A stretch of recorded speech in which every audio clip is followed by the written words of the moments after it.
Good morning everyone. In this video lecture we are going to learn about some important properties of centroid of triangle. पिछले video lecture में भी हम लोगों ने क्या पढ़ा था, कुछ important properties of centroid of triangle के बारे में पढ़ा था और उसी चीज़ को हम लोग इस वीडियो लेक्चर में भी कंटिन्यू कर रहे हैं। तकरीबन हम लोगों ने 8 प्रॉपर्टीज़ को पिछले वीडियो लेक्चर में पढ़ लिया था। आज हम 9th प्रॉपर्टी देखेंगे कि 9th प्रॉपर्टी क्या होती है। ठीक है, तो यहाँ पे लिखते हैं हम लोग 9th प्रॉपर्टी नंबर 9। ये क्या है कि इसमें कोई ट्रायंगल दे दिया हो गया होगा और ट्रायंगल के मीडियंस की लेंथ कैलकुलेट करनी होगी और क्या दिया गया होगा कि ट्रायंगल की साइड्स की लेंथ दी गई होगी। ठीक है, तो यहाँ पे लिखिए लेंथ ऑफ, यहाँ पे लिखें length of medians of a length of medians of a triangle. ठीक है, तो एक ट्रायंगल है, ये यहाँ पे एक ट्रायंगल दिया हुआ है।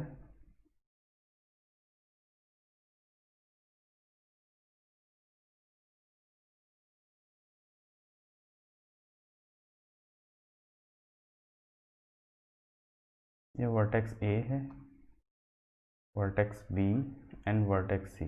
ठीक है, अब इस एंगल को हम लोग किससे रिप्रेजेंट करते हैं, किसी ट्रायंगल के इस वाले एंगल को कैपिटल ए से रिप्रेजेंट करेंगे, जो यहाँ पे मैंने लिखा हुआ है। इस एंगल को कैपिटल बी से रिप्रेजेंट करेंगे और इस एंगल को कैपिटल सी से रिप्रेजेंट करेंगे। यहाँ पे सी लिखा हुआ है मैंने। ठीक है, अब क्या है, एक मीडियन दी हुई है, इस मीडियन की लेंथ को या तीनों मीडियन की लेंथ को कैलकुलेट करनी है। इस मीडियन को मैंने मान लिया क्या है, ये ए डी मीडियन है।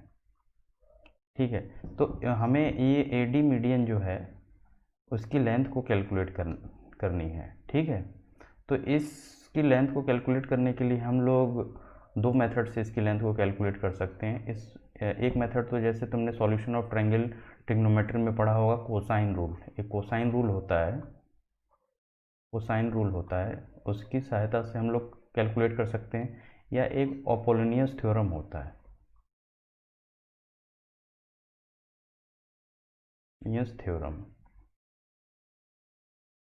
ठीक है, इन दोनों ही मेथड से हम लोग क्या कैलकुलेट कर सकते हैं, इस मीडियन ए डी की लेंथ को कैलकुलेट कर सकते हैं। तो हम लोग पहला मेथड यूज़ करेंगे यहाँ पे कोसाइन रूल, कोसाइन रूल। ठीक है, इस कोसाइन रूल से हम लोग इस मीडियन की लेंथ को कैलकुलेट करने की कोशिश करेंगे। ठीक है, तो जैसे कोसाइन रूल लगाने के लिए किसी ट्रायंगल में कोसाइन रूल क्यों लगता है, जैसे मान लो किसी ट्रायंगल के सभी साइड्स की लेंथ दी हुई है। जैसे इस साइड की लेंथ को हम लोग स्मॉल ए से लिखेंगे क्योंकि ये वर्टेक्स ए के अपोजिट डायरेक्शन में। ठीक है, वर्टेक्स बी के अपोजिट डायरेक्शन वाले साइड्स जो इस ट्रायंगल की है उसकी लेंथ को हम लोग स्मॉल बी से लिखेंगे और वर्टेक्स सी के अपोजिट डायरेक्शन वाली जो साइड है उसकी लेंथ को हम लोग स्मॉल सी से लिखेंगे। ठीक है, तो अगर किसी ट्रायंगल में तीनों ही साइड्स की लेंथ दी हुई हैं तो किसी भी एंगल को हम लोग कैलकुलेट कर सकते हैं। जैसे एंगल ए को कैलकुलेट कर सकते हैं हम लोग, या एंगल बी को कैलकुलेट कर सकते हैं, या एंगल सी को कैलकुलेट कर सकते हैं। तो सबसे पहले हम लोग क्या करते हैं, ट्रायंगल ए बी सी के लिए, ट्रायंगल ए बी सी के लिए कोसाइन रूल लगाते हैं। ठीक है, ट्रायंगल ए बी सी के लिए एंगल सी के लिए कोसाइन रूल लगाते हैं। तो अगर मैं कॉस सी की वैल्यू लिखूं, कॉस सी की वैल्यू, तो इसकी वैल्यू हो जाएगी बी स्क्वायर, ये बी, ठीक है, बी स्क्वायर प्लस यहाँ पे क्या है, ए स्क्वायर माइनस सी स्क्वायर। ठीक है, सी पे जो इस ट्रायंगल की दोनों साइड आकर के मिल रही हैं उन दोनों साइड्स की लेंथ के स्क्वायर का यहाँ पे हम लोगों ने एडिशन कर दिया, ऐड कर दिया, माइनस इस वर्टेक्स सी के अपोजिट डायरेक्शन में जो इस ट्रायंगल की साइड है उसकी लेंथ के स्क्वायर को हम लोगों ने यहाँ पे सब्ट्रैक्ट कर दिया, डिवाइडेड बाई क्या हो जाएगा, ये 2 इंटू बी इंटू ए। ठीक है, तो एक बार कोसाइन रूल हम लोगों ने इस एंगल सी के लिए ट्रायंगल ए बी सी के लिए लगा दिया। ठीक है, अब क्या हमें कैलकुलेट करनी है ये वाली लेंथ, मतलब ए डी लेंथ कैलकुलेट करनी है हमें क्या गिवन है, इसमें बी भी गिवन है, यहाँ पे इसकी वैल्यू डी सी की वैल्यू क्या हो जाएगी, a/2 हो जाएगी। ये डी सी की वैल्यू क्या हो जाएगी यहाँ पे, a/2। तो एक बार कोसाइन रूल हम लोग ट्रायंगल ए सी डी के लिए लगा दें, ट्रायंगल ए डी सी के लिए, कॉस सी की वैल्यू क्या हो जाएगी, ट्रायंगल ए डी सी में एंगल सी के लिए कोसाइन रूल लगा दें तो क्या हो जाएगी, कॉस सी की value b square plus d c square plus d c square minus क्या हो जाएगी यहाँ पे a D square by divided by 2b into d c. ठीक है, अब देखो यहाँ पे डी सी की वैल्यू क्या है, अब यहाँ पे देखते हैं डी सी की वैल्यू क्या है। यहाँ पे देखो डी सी की वैल्यू क्या है, a/2 है। यहाँ पे डी सी की वैल्यू क्या है, a/2। चूँकि ए डी मीडियन है तो d क्या होगा, ये बी सी का मिड पॉइंट होगा, तो यानी b d is equal to d c होगा। ठीक है, तो अगर बी सी की वैल्यू a है तो डी सी की वैल्यू a/2 हो जाएगी। ठीक है, तो यहाँ पे डी सी की वैल्यू सब्स्टिट्यूट करते हैं तो ये हो जाएगा बी स्क्वायर प्लस a/2 का होल स्क्वायर माइनस ए डी हमें कैलकुलेट करना है, क्योंकि ए डी क्या है, मीडियन की लेंथ है। ठीक है, यहाँ पे 2 into B into a/2 d c की वैल्यू सब्स्टिट्यूट कर दी तो कॉस सी की वैल्यू ये मिल गई। ठीक है, तो एक इक्वेशन ये मिल गया हमें, दूसरा इक्वेशन क्या मिल गया, ये मिल गया। अब दोनों इक्वेशन में देखो एलिमिनेट क्या करना है हमें, कॉस सी को अगर एलिमिनेट कर दें तो हम लोग ए डी की वैल्यू कैलकुलेट कर पाएंगे, इस ए डी की वैल्यू क्या कर पाएंगे, कैलकुलेट कर पाएंगे। तो जस्ट एलिमिनेट द कॉस सी। अगर मान लो कॉस सी को एलिमिनेट करना है तो हम लोग कैसे एलिमिनेट करेंगे, दोनों ही इक्वेशन को इक्वेट कर दो, मतलब इक्वेशन 1 और इक्वेशन 2 को क्या करते हैं, हम लोग इक्वेट कर देते हैं।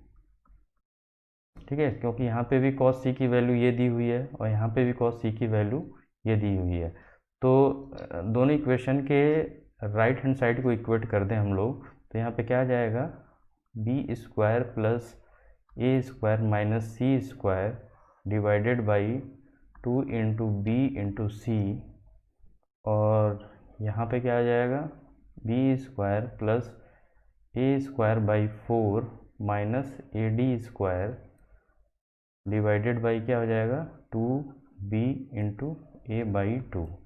ठीक है, तो और सॉल्व करते हैं आगे इसको अगर और सॉल्व करें आगे तो यहाँ पे b इंटू ए आएगा, यहाँ पे ये सॉरी b इंटू ए है। ठीक है, b इंटू ए है तो इससे ये कैंसिल हो जाएगा, से ये, तो यहाँ पे क्या आ जाएगा, B square plus A square minus C square by क्या आ जाएगा यहाँ पे 2b स्क्वायर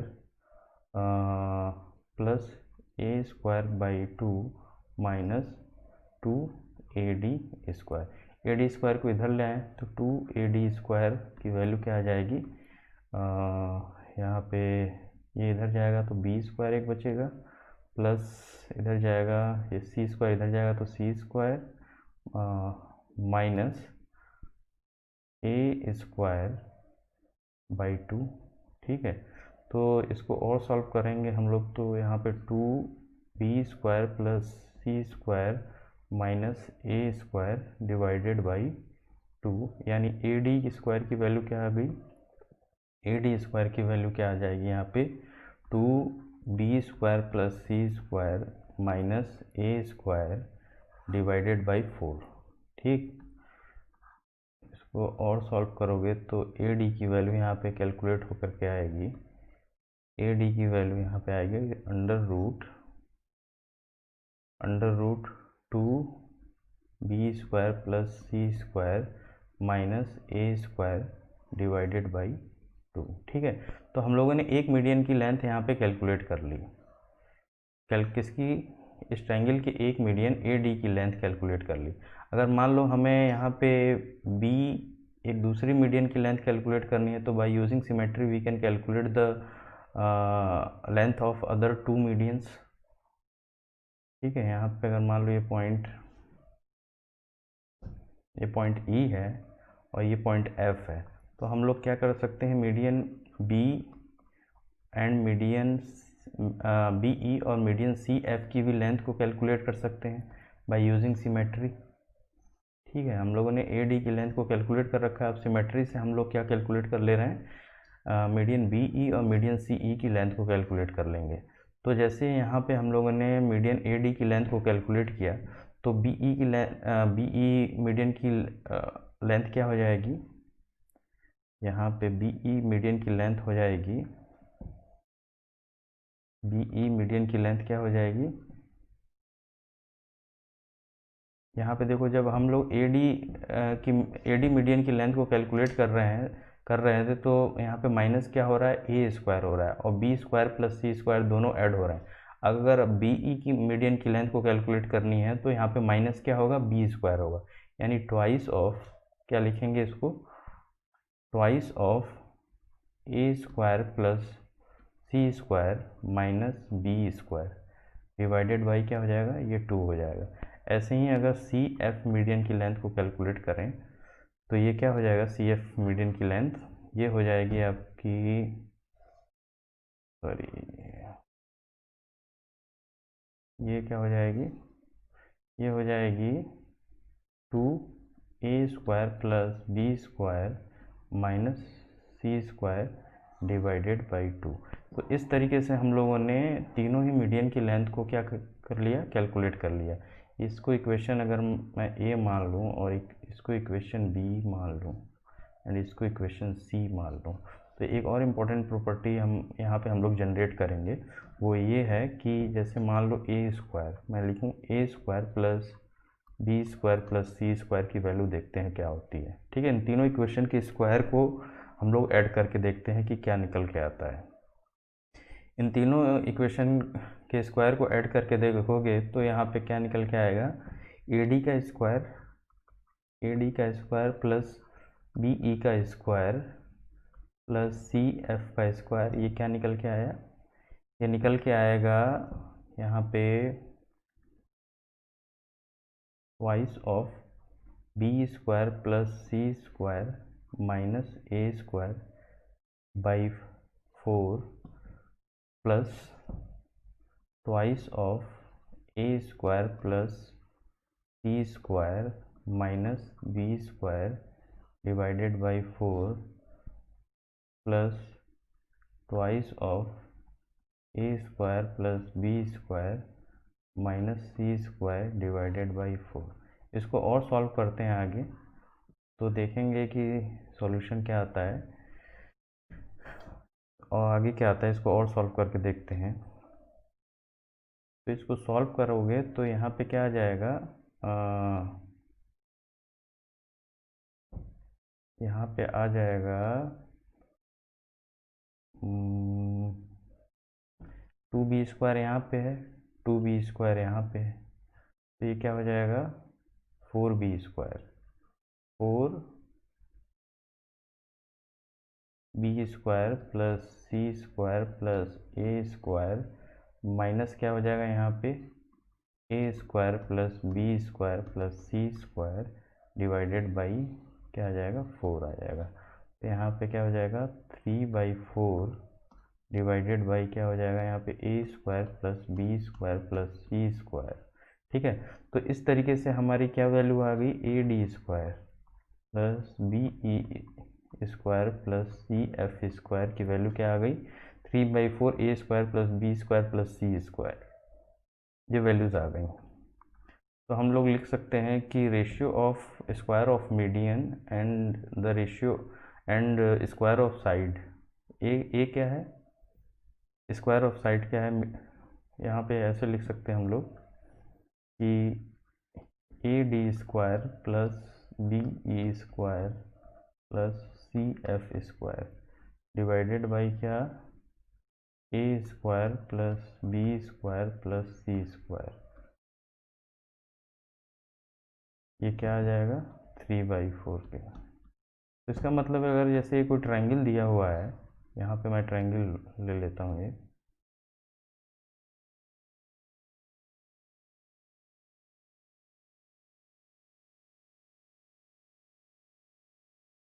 सभी मीडियंस को यहाँ पे लिख लेते हैं, सभी मीडियंस को यहाँ पे ड्रॉ कर लेते हैं। तो जैसे मान लो ये ए बी सी हो गया और ये टी ई एफ हो गया।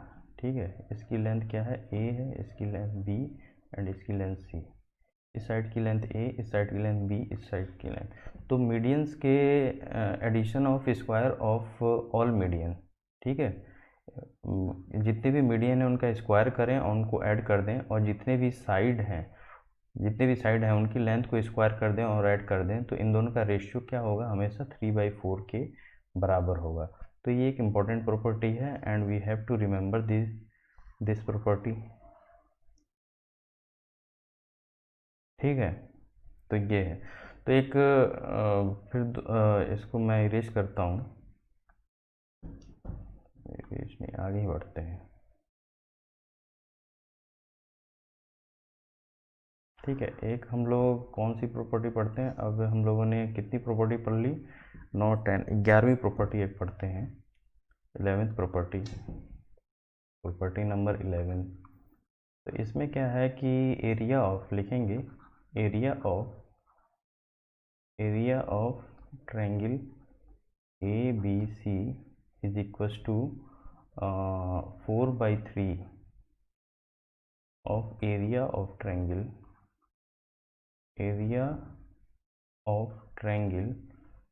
made by medians of triangle A B c. ठीक है, जैसे मान लो कोई ट्रायंगल दिया हुआ है, ये ट्रायंगल दिया हुआ है,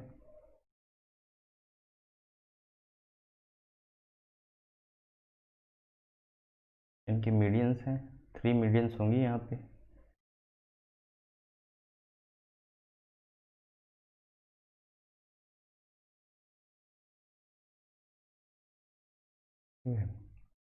ये कोई ट्रायंगल दिया हुआ है A B C, A B and C. ठीक है, मीडियंस की मतलब लेंथ यहाँ पे दी हुई है, इसकी लेंथ दी हुई है m1, इसकी लेंथ m2 एंड इसकी लेंथ m3। ठीक है, ये तीनों मीडियन की लेंथ दी हुई है, और साइड की लेंथ क्या दी हुई है, साइड की लेंथ दी हुई है ए बी सी। ठीक है, तो इसमें कहा गया है कि जो area of triangle A B c होगा वो 4/3 of area of triangle made by median of. तो इस ट्रायंगल के मीडियंस की सहायता से जो इस ट्रायंगल का एरिया बनेगा उस एरिया का 4/3 होगा area of triangle A B C. तो जैसे ये समझ ही गए होंगे, जैसे मान लो एक कोई ट्रायंगल मैं बनाता हूँ, ये ट्रायंगल मैं जो बना रहा हूँ वो किसकी सहायता से बना रहा हूँ, ट्रायंगल ए बी सी के मीडियन, जो मीडियंस हैं उन मीडियंस की सहायता से मैं क्या एक ट्रायंगल बना रहा हूँ। जैसे मान लो ये क्या हो जाएगा, इसकी लेंथ क्या हो जाएगी m1, इसकी लेंथ m2 और इसकी लेंथ m3। ठीक है, तो जो इस ट्रायंगल का एरिया जो होगा, ट्रायंगल ए बी सी का एरिया होगा, वो क्या हो जाएगा 4/3 ऑफ एरिया ऑफ ट्रायंगल, ये जो मीडियन की सहायता से हम लोगों ने एक ट्रायंगल बनाया है उसका एरिया। ठीक है, तो ये हमेशा ये this is a very important property, इस प्रॉपर्टी को हमें याद रखना है। ठीक है, तो हम लोग कैलकुलेट कैसे कर सकते हैं, जैसे मान लो area of triangle made by median of triangle A B C. तो जैसे इस हीरो फार्मूला से हम लोग इसके एरिया को कैलकुलेट कर सकते हैं। इसका एरिया क्या हो जाएगा, जैसे मान लो इसको मैं डिनोट कर दूँ, इसको मान लो पी क्यू आर से डिनोट कर दूँ, तो area of triangle P Q R क्या होगा, ये हो जाएगा अंडर रूट, क्या हो जाएगा m s by m s minus m1 ms minus m2 ms minus m3। ठीक है, ये हो जाएगा या नहीं, ये एरिया हो जाएगा।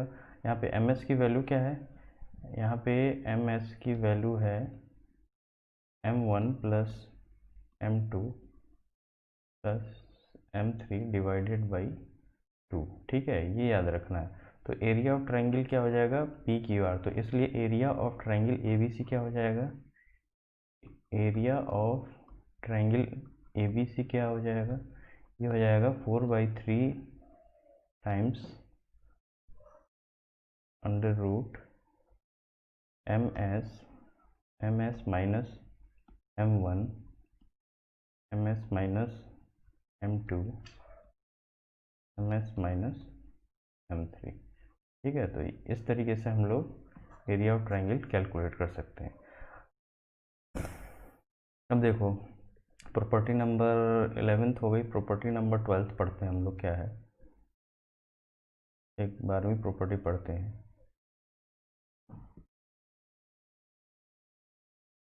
प्रॉपर्टी नंबर 12th है कि जैसे मान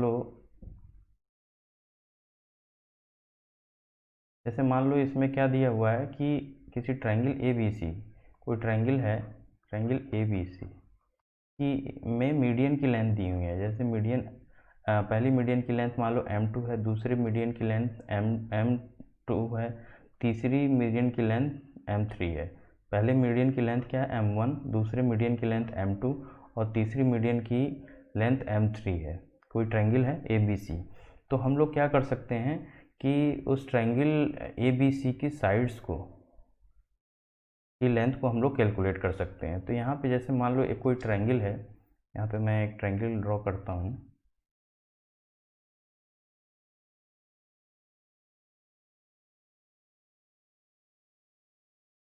इसकी 3 मीडियंस हो जाएंगी।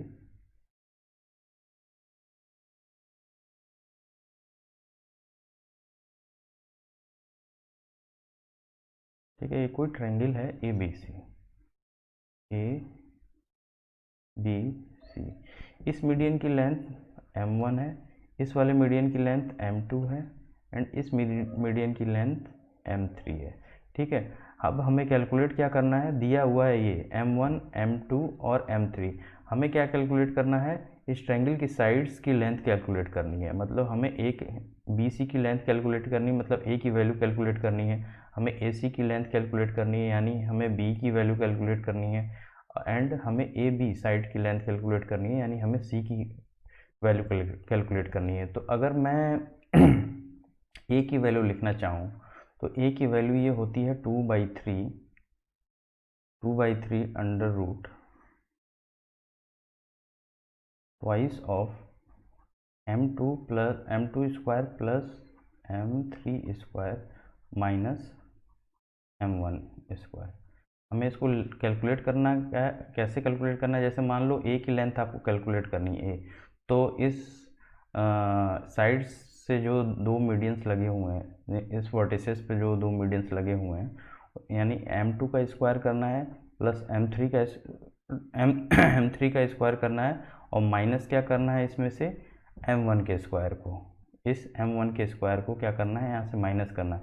ऐसे ही B की वैल्यू अगर कैलकुलेट करनी है तो ये क्या हो जाएगा 2/3 ऑफ क्या हो जाएगा, B की वैल्यू कैलकुलेट करनी है तो twice of M1 square plus M3 square, twice of M1 square plus M3 square minus M2 square, minus M2 का स्क्वायर।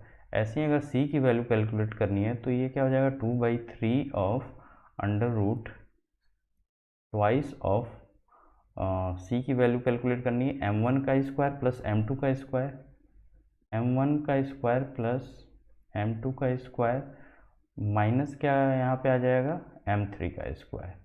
ये हम लोगों ने कैलकुलेट कैसे किया है, ये हम लोगों ने अपोलोनियस थ्योरम एक होता है उसकी सहायता से हम लोगों ने कैलकुलेट कर लिया है। जैसे मान लो ट्रायंगल ABC एक कोई ट्रायंगल है और मीडियन एक दिया हुआ है, इस पॉइंट को मैं D से रिप्रेजेंट करूँ तो अपोलोनियस थ्योरम क्या कहता है कि AB का स्क्वायर प्लस AC का स्क्वायर ये होगा ट्वाइस ऑफ AD का स्क्वायर प्लस DC का स्क्वायर। ठीक है, ये अपोलोनियस थ्योरम है।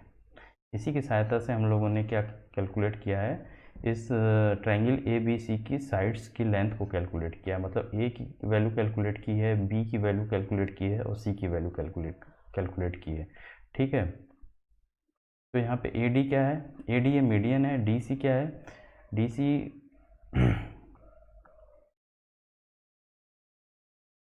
AD क्या है, यहाँ पे मीडियन है और DC क्या है, DC है BC का हाफ। ठीक है। डी क्या है, ये mid point of b c है, तो डी सी ये वाली दूरी यानी a/2 हो जाएगी ये दूरी। तो इसकी सहायता से हम लोगों ने क्या कैलकुलेट किया, अपोलोनियस थ्योरम इसको कहते हैं। इसको क्या कहते हैं, अपोलोनियस थ्योरम। थ्योरम, ठीक है, अपोलोनियस थ्योरम। इसकी सहायता से आप कैलकुलेट करके देखना अपने घर पे, तो ये आप you can calculate very easily, ठीक है। तो ये हो गया। एक प्रॉपर्टी नंबर 13 देखते हैं क्या है।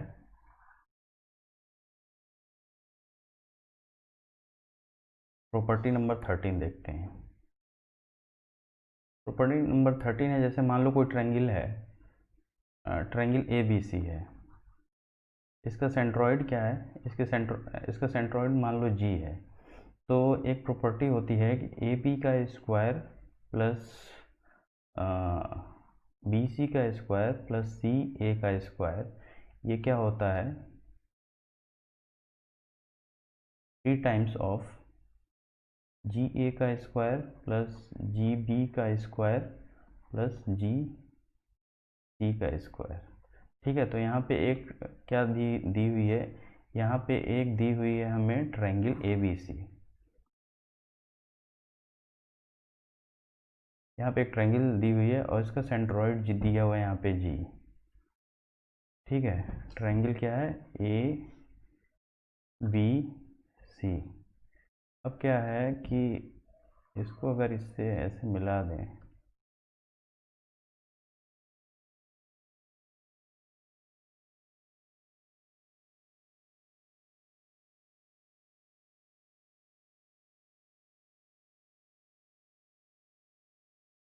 ठीक है, तो यहाँ पे क्या हो जाएगा, ए बी का स्क्वायर, इस साइड का स्क्वायर, सॉरी,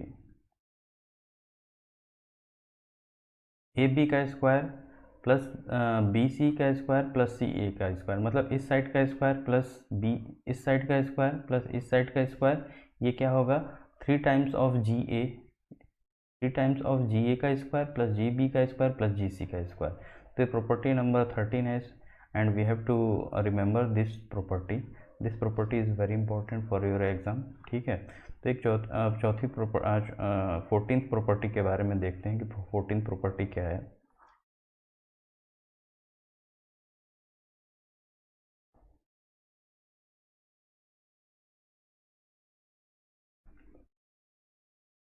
प्रॉपर्टी नंबर 14, जैसे मान लो कोई ट्रायंगल दिया हुआ है, ट्रायंगल ए बी सी, कोई ट्रायंगल दिया हुआ है, ठीक है, और इसका सेंट्रॉइड जी का कोऑर्डिनेट दिया हुआ है, और एक कोई दूसरा पॉइंट दिया है ओ, जो क्या है कि triangle triangle A B c के प्लेन में है, ट्रायंगल ए बी सी के प्लेन में है, ठीक है। तो तो एक प्रॉपर्टी होती है ओ ए का स्क्वायर प्लस ओ बी का स्क्वायर प्लस ओ सी का स्क्वायर, इसकी वैल्यू क्या होगी,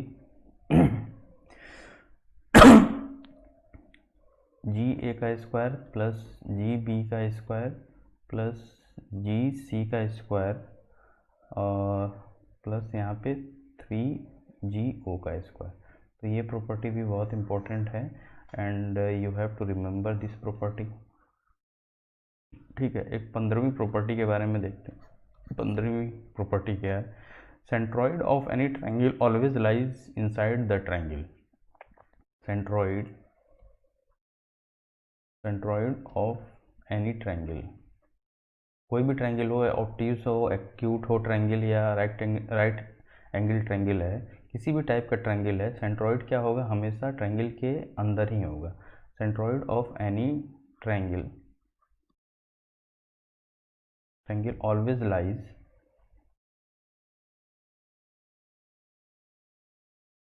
inside the triangle, side the triangle, ठीक है। ये 15th प्रॉपर्टी है, ठीक है। ये भी हमें याद रखना है। जैसे कि ट्रायंगल कोई भी हो, जैसे ट्रायंगल मान लो मैं कोई ट्रायंगल लेता हूँ, ये एक्यूट ट्रायंगल है कोई, या मान लो राइट एंगल ट्रायंगल है,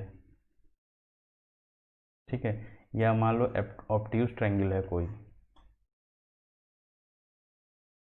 ट्रायंगल कोई भी हो, ट्रायंगल ऑब्ट्यूट हो, राइट एंगल ट्रायंगल हो या ऑब्ट्यूज ट्रायंगल हो, सेंट्रॉइड क्या करता है कि सेंट्रॉइड हमेशा ट्रायंगल के अंदर ही होगा, ट्रायंगल के बाहर कभी नहीं होगा, मतलब इनसाइड ऑफ ट्रायंगल यहाँ पे होगा हमेशा ट्रायंगल सेंट्रॉइड। ठीक है, एक 16 नंबर प्रॉपर्टी देखते हैं। 16 नंबर प्रॉपर्टी ये है कि जैसे मान लो कोई भी ट्रायंगल है, कोई भी बॉडी है, तो बॉडी का जो सेंटर ऑफ मास होता है, सेंटर ऑफ मास बोलें, सेंटर ऑफ मास, मास या सेंटर ऑफ ग्रेविटी और सेंटर ऑफ ग्रेविटी,